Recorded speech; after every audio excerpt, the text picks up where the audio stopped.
As violence spirals and people continue to die, the global response to this crisis can be summed up in 4 words. Too little, too late. Let me explain with an example. Just a few months ago, a Russian spy was poisoned in England. The furor it caused was immense and with good reason. Major Western countries united in their condemnation of Russia. 27 countries expelled Russian diplomats. But what did they do when 60 Palestinians were killed? One country, Turkey, expelled the Israeli ambassador. A few others called for an investigation. Listen in to the response of British Prime Minister Theresa May. Palestinians have the right to protest, but these protests must be peaceful. We are concerned that extremist elements are seeking to hijack legitimate protests to further their own objectives. And while we do not question the right of Israel to defend its borders, the use of live fire and the resulting loss of life is deeply troubling. We urge Israel to show restraint. A humble request from the British Prime Minister there to the Israeli Defence Forces. She made the comment while addressing a joint press conference with Turkish President Recep Tayyip Erdogan, who is on a 3-day visit to Britain. Turkey is the only country, as I just told you, which has taken any concrete step to register its protest against Israel. Şehit olan tüm Filistinli kardeşlerime Allah'tan rahmet, yaralılara acil şifalar diliyorum. Bu vahşeti bir kez de sizlerin huzurunda lanetliyorum. Fakat bir gerçeğin de altını burada özellikle çizmek istiyorum. Sene 1948. Washington, meanwhile, has chosen to stand by its ally Israel. There is no question whatsoever of America taking any responsibility for this flare-up, of course. Remember, what triggered it was Donald Trump's decision to move the U.S. embassy from Tel Aviv to Jerusalem. Now, top American diplomats are busy blaming Hamas and defending Israel. My colleagues here in the Security Council, who among us would accept this type of activity on your border? No one would. No country in this chamber would act with more restraint than Israel has. In fact, the records of several countries here today suggest they would be much less restrained. The U.S. Defense Secretary went a step further, saying that all the facts of this case are not clear yet. Hamas to blame for the violence yesterday in Gaza, and the Israelis military handled that situation appropriately. I'd prefer not to address that issue right now until we've had all the facts in. The Palestinian protesters are up against a heavily equipped military.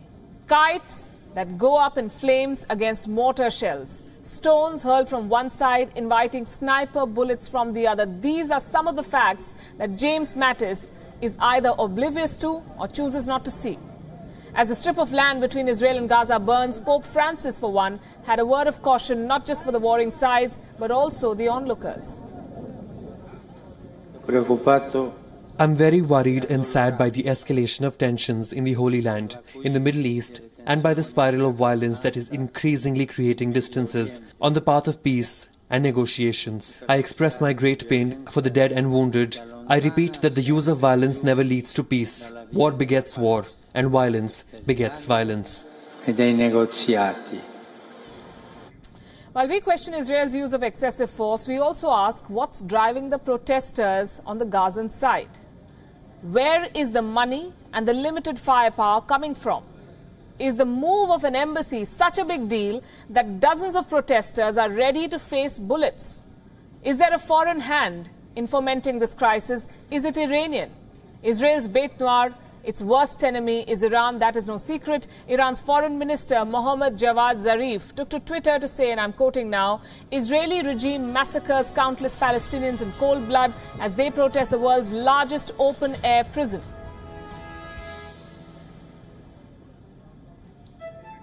Meanwhile, Trump celebrates the move of the U.S. embassy, illegal embassy, and his Arab collaborators move to divert attention. And diplomatic outrage is not Tehran's only contribution to this crisis. Israeli defense forces and other security agencies have hinted at a greater role being played by Iran in the deadly protests that have swept the Gaza border. The IDF chief The Chief of Staff of the IDF, the Israeli Defense Force, Lieutenant General Gadi Eisenkot, claimed that Tehran has increased its funding to Hamas and Islamic Jihad. Earlier, they paid an estimated $70 million annually. Now that figure has gone up to $100 million. Remember, ties between Iran and Hamas have thawed only now after almost a decade and a half of a lull.